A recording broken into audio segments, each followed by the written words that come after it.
Well, he's a six-time runner-up, I believe. If my statistics are not incorrect, Hmm. that's a record. He has six silver medals, and Phil is one of the iconic players in the game, one of the world's greatest players, and to have him in the U.S. Open is always welcome, and we're rooting for him. We root for all of our players, and using the frozen rankings within the official World Golf Ranking, we thought was a very fair way to go about expanding that category from what is normally 60 into 70. A number of players, Phil and others, will benefit from that. But we felt it kept the tours on an equal footing. It was a fair way to do it, and then still recognize those within the official World Golf Ranking later in the year, and with some play your way in opportunities like we've done with all of our championships this year. Those that will be able to play later in the year on the various tours and earn their way in. But we feel good about it. Phil's obviously had a run at Winged Foot last time, and we hope he plays well again this year in September. Still in the hunt for the career Grand Slam. It will be a huge storyline coming into the event. And hosting its sixth US Open now, Winged Foot, it's such an iconic venue. Where its position is on the calendar now, it's just the second event of the 2020-2021 PGA Tour schedule. What do you think we can expect? Well, Anna, it's a great question, and I think you can expect Winged Foot in all its glory. Winged Foot is one of our most iconic U.S. Open venues.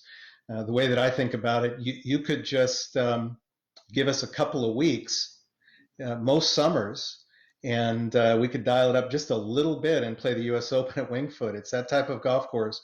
They maintain it in championship form just about year round, and I think what you'll see at Winged Foot is really a true U.S. Open test.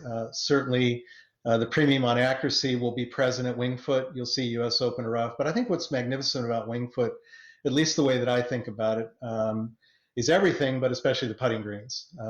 Tillinghast putting greens that are truly are magnificent and among his best. And I think it really is a differentiator for the world's greatest players to be able to drive their ball in the fairway. They're going to need to do that this year to be able to put their ball onto the green in the right spot where they can make some putts. That'll be the key. Get it in the fairway because those greens are like few anywhere else. All right, so Phil Mickelson has got his ticket to Winged Foot this year, guys. We know that, and we all know just his history with this event. Absolute heartbreak back in 2006 with that 72nd hole collapse, and no doubt it still haunts him to this day, Robert and Paige. But do you guys think he is the kind of character who will seize this opportunity as a chance to get revenge on Winged Foot, or will the scar tissue of 2006 just be too much, Robert? I don't think the scar tissue will be too much, although it's there. I mean, over such a long career, and one that has had a lot of highs and also a handful of pretty bad disappointments, this one has to stick out the most to him. That disappointment, the 72nd hole at Winged Foot, letting Jeff Ogilvy win the U.S. Open there. But also, you've got to remember this. I think that at 50 years old and 44 wins, and having won the other three legs of the career Grand Slam, this is his last true motivation. This U.S. Open at Winged Foot is the last thing that he doesn't need to, let's say, get himself up for, or remember, well, there'll be other ones.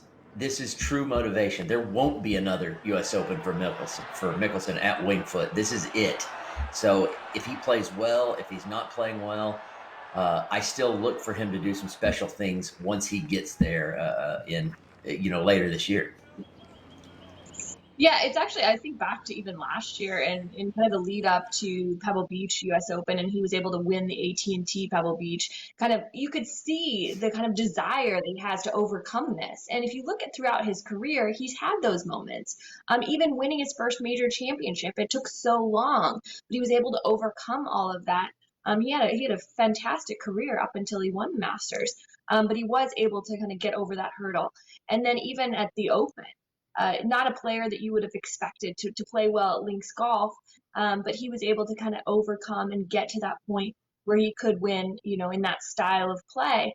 So I look at Phil Mickelson thinking this is just one more challenge, one more hurdle. And certainly it would be, beautiful poetry to get it done this year at Winged Foot.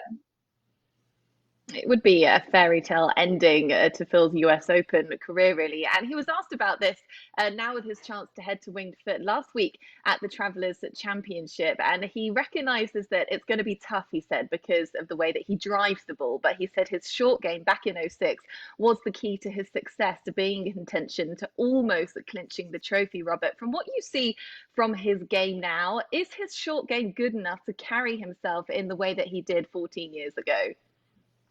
No, he needs to hit some fairways. The short game has always been tremendous, but I statistically, it's really not as good as it used to be. I think even though he has runs of just brilliance and he still can chip in from anywhere, he also doesn't get everything up and down the way he used to. He doesn't quite make as many putts as he used to. So he can go out and have a great week short game wise, but he can't combine wild driving with a decent finish. Not here, not anymore, not at 50. He's going to miss his share of fairways, let's face it, but he has to find a shot, even if he's laying back a long way into some of these par fours, has to find a way to get it in the short grass because, again, at 50 years old, the short game's not going to bail you out the way it used to.